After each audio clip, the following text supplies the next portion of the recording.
सेहत कार्यक्रम में श्रोताओं आप सभी का बहुत बहुत स्वागत है। आज इस कार्यक्रम में हमारी मेहमान हैं डॉक्टर योगेश्वरी, जो कि दंत रोग विशेषज्ञ हैं, और आज आपसे बातचीत का विषय रहेगा पोषण और हमारे दांतों का स्वास्थ्य। डॉक्टर योगेश्वरी, आपका बहुत बहुत स्वागत है आज के इस कार्यक्रम में। आपका बहुत बहुत धन्यवाद। सभी को प्रणाम। डॉक्टर योगेश्वरी, हम सभी जानते हैं कि पोषण हमारे लिए क्यों ज़रूरी है, और यदि सही पोषण हो तो हम कई बीमारियों से बचे रह सकते हैं। जो एक संतुलित आहार है वो क्या होता है? संतुलित आहार मतलब एक बैलेंस्ड डाइट, जिसको हम अंग्रेजी में कहते हैं। यानी हर चीज़ हमारी एक सही मात्रा में हमें लेना बहुत ज़रूरी है ताकि हम सही से प्रक्रिया कर सकें। तो इसमें आते हैं हमारे कार्बोहाइड्रेट, जो कि हमें एनर्जी देते हैं।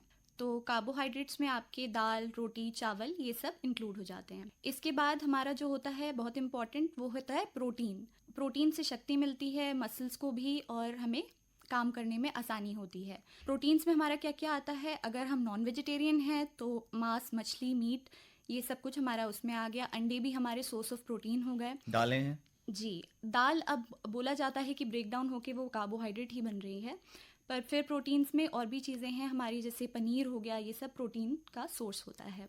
मटर वगैरह में भी थोड़ा बहुत प्रोटीन की मात्रा मिलती है हमें। फिर इसके बाद आते हैं फ़ैट। फ़ैट भी हमें लेना बहुत ज़रूरी है, क्योंकि फ़ैट ही हमारी बॉडी में स्टोर होता है, तो वो बाद में हमें मदद करता है। तो अब जैसे कई लोग डाइटिंग वगैरह करते हैं तो फैट्स खाना बिल्कुल छोड़ देते हैं। ये चीज़ बहुत गलत है, हमें फैट्स भी हमारे डाइट में इंक्लूड करने चाहिए। अब फैट में क्या क्या आता है? जो हमारा तेल हो गया, घी हो गया, ये सब फैट का ही सोर्स है।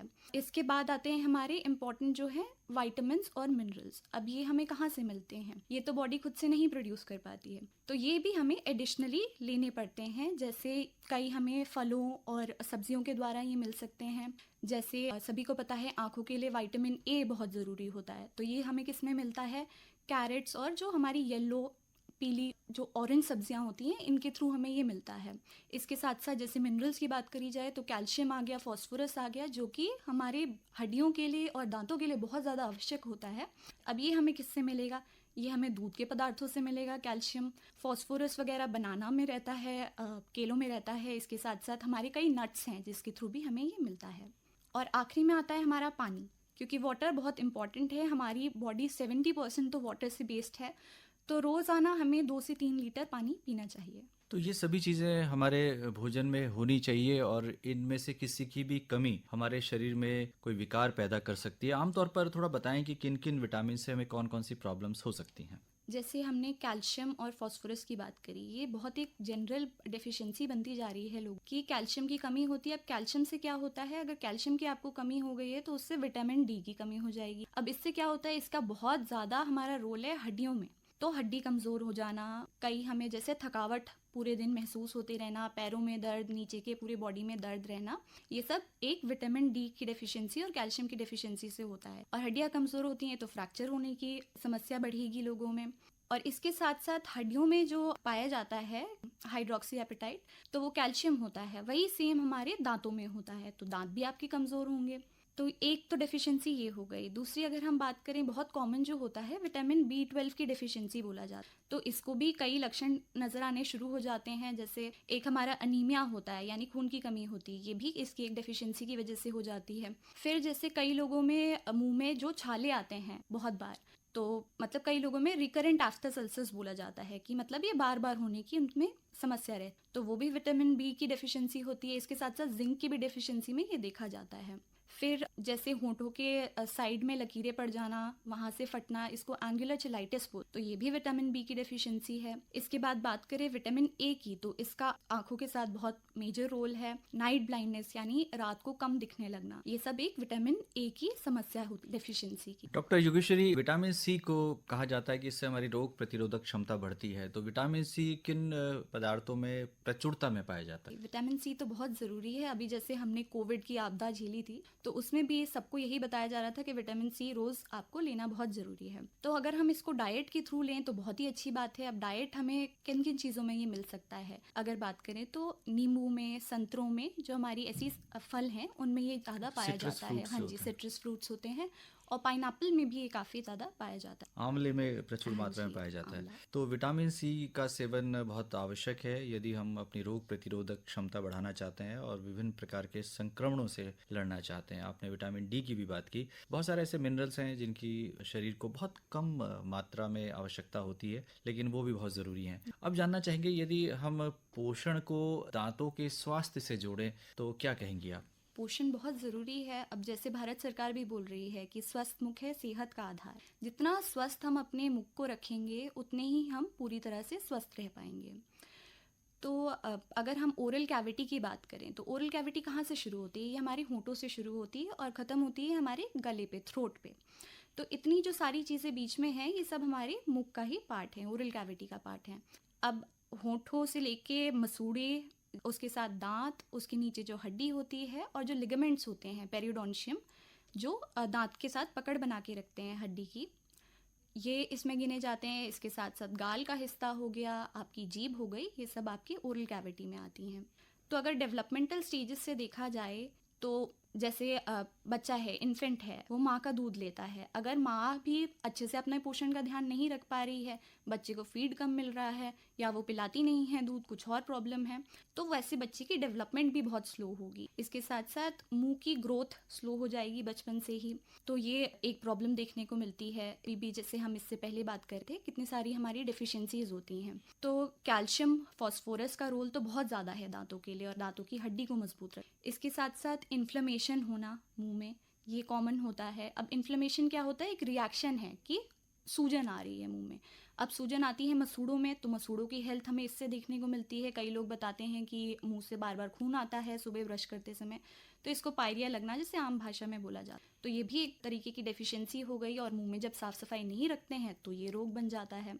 ऐसे ही कई सारे रोग हैं जो मुंह में डेवलप हो जाते हैं हमारे न्यूट्रिएंट्स की वजह से। तो हमें किन खाद्य पदार्थों का विशेष तौर पर सेवन करना चाहिए जब हम दांतों की मजबूती की बात करते हैं? जैसे सेब यदि हम खाते हैं तो क्या कहेंगी आप? ये बहुत ज़रूरी होता है, जितने हम फाइब्रस फ्रूट्स खा सकें तो ये बहुत अच्छा रहता है, क्योंकि ये दांतों की सफाई भी करते हैं जब हम इनको चबा रहे होते हैं, और इनके मिनरल सोर्स तो हैं ही, तो ये हमें काफ़ी मदद करता है। बोला जाता था Apple a day keeps the doctor away, तो बहुत ज़रूरी है एप्पल खाएं। इसके साथ साथ बाकी जो हमारे फ्रूट्स और वेजिटेबल्स हैं, खीरा जैसे हम बोलें, तो खीरे में वाटर की तुलना भी बहुत ज़्यादा होती है। इसके साथ साथ क्या होता है कि खीरा आपका फाइब्रस है नेचर में, तो वो भी दांतों को क्लीन करने में हेल्प करता है। इसके साथ साथ उसमें एंटी इन्फ्लेमेटरी प्रॉपर्टीज़ रहती हैं, तो मतलब सूजन वगैरह भी कम करने में वो हेल्प करता है। तो ऐसे कई हमारे फल और सब्जियां हैं जो हमें डॉक्टर योगेश्वरी, आपने बताया कि एक छोटा बच्चा है, उसके दांतों की ग्रोथ शुरू होती है और उसको भी आपने कहा कि सारी बातों का ध्यान रखना चाहिए एक माँ को। तो क्या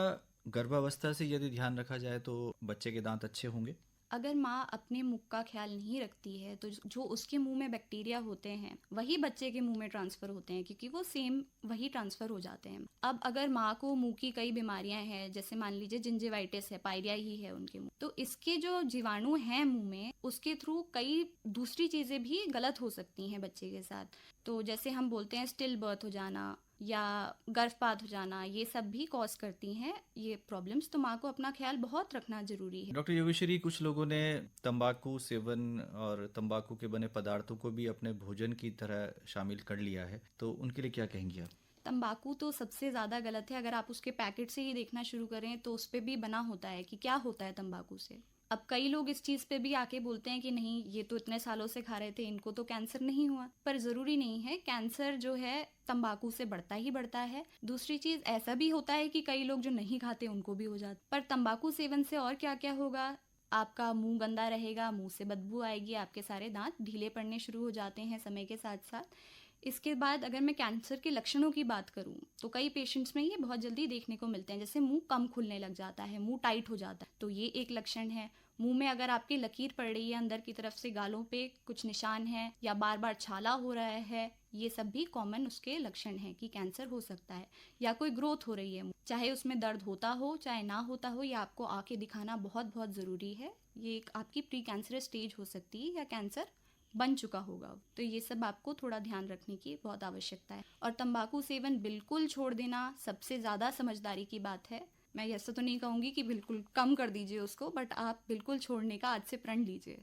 डॉक्टर योगेश्वरी, यदि हम सिगरेट स्मोकिंग की बात करें, धूम्रपान की बात करें, तो वो भी उतना ही खतरनाक है? सिगरेट में भी तो तंबाकू ही होता है अंदर, तो वो भी उतना खतरनाक है। अब इसके साथ साथ क्या होता है कि एक हम बोलते हैं कि एक्टिव स्मोकिंग, जो इंसान स्मोक कर रहा है वो तो एक्टिव स्मोकिंग कर रहा है, वो डायरेक्ट ले रहा है धुएं को अंदर, और जो दूसरा उसके साथ में बैठा होता है वो क्या करता है, वो पैसिव स्मोकिंग करता है। तो जो धुआं वो अंदर ले रहा है और उसके साथ साथ वो बाहर क्या छोड़ता है, कार्बन मोनोऑक्साइड, जो भी एक जहरीली गैस है। तो वो जो दूसरा इंसान बैठा है वो भी उसको ले रहा है, तो करने वाले से लेके उसकी फैमिली, उसके बच्चे, सब लोग इफेक्ट होते हैं इस चीज से। तो स्मोकिंग तो इंजूरियस है ही, इसमें आपके लंग का कैंसर, मुंह का कैंसर सब होने की क्षमता रहती है। तो डॉक्टर योगेश्वरी, आपने बहुत ही महत्वपूर्ण जानकारी हमें दी, लेकिन हम आपसे ये भी जानना चाहेंगे, जब हम पोषण की बात कर रहे हैं तो हमारा देश ही नहीं, पूरे विश्व में इसे अंतर्राष्ट्रीय मोटे अनाजों के वर्ष के रूप में मनाया जा रहा है। तो ये जो मोटे अनाज हैं, जिन्हें हम मिलेट्स कहते हैं, ये हमारे न्यूट्रिशन को, हमारे पोषण को किस तरह से मजबूती प्रदान करते हैं? इनकी क्या विशेषता है और क्यों इसे हमें शामिल करना चाहिए?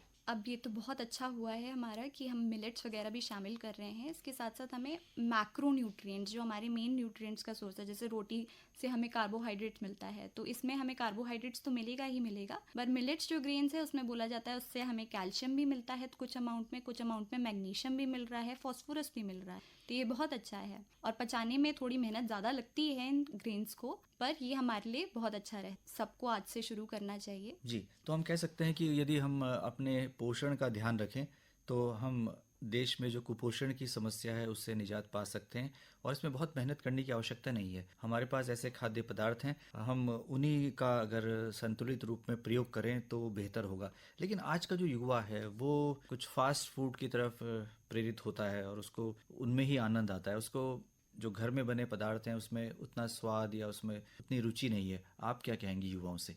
फास्ट फूड खाने का मतलब है आप अपने लिए बीमारियां बुला रहे हैं। फास्ट फूड क्या होता है, आपके बर्गर, ये सब फास्ट फूड में आता है, चाउमीन वगैरह, इसमें ये तो है फैट तो आपको मिल ही रहा है इसके थ्रू, और इसकी आपको एक लत सी लग जाती है, आदत पड़ जाती है। इसके साथ साथ अगर मैं बात करूं तो हमारी जो कोल्ड ड्रिंक्स वगैरह भी हैं वो भी बहुत ज़्यादा हानिकारक हो। तो देखिए, अगर आप कई बीमारियां तो आप आकर्षित कर रहे हैं, मोटापा भी आप आकर्षित कर रहे हैं, अगर आप ओबेसिटी की तरफ जा रहे हैं तो और भी कितनी सारी बीमारियां उससे रिलेटेड होती हैं, जैसे हृदय का रोग वगैरह। वही आगे जाके अब जैसे हम देख रहे हैं कि इतनी यंग एज में लोगों को हार्ट अटैक आ रहे हैं, तो ये भी एक कारण है, क्योंकि हम अपनी डाइट बिल्कुल चेंज कर चुके हैं, हम स्मोकिंग, हम एडिक्शंस की तरफ ज़्यादा बढ़ रहे हैं।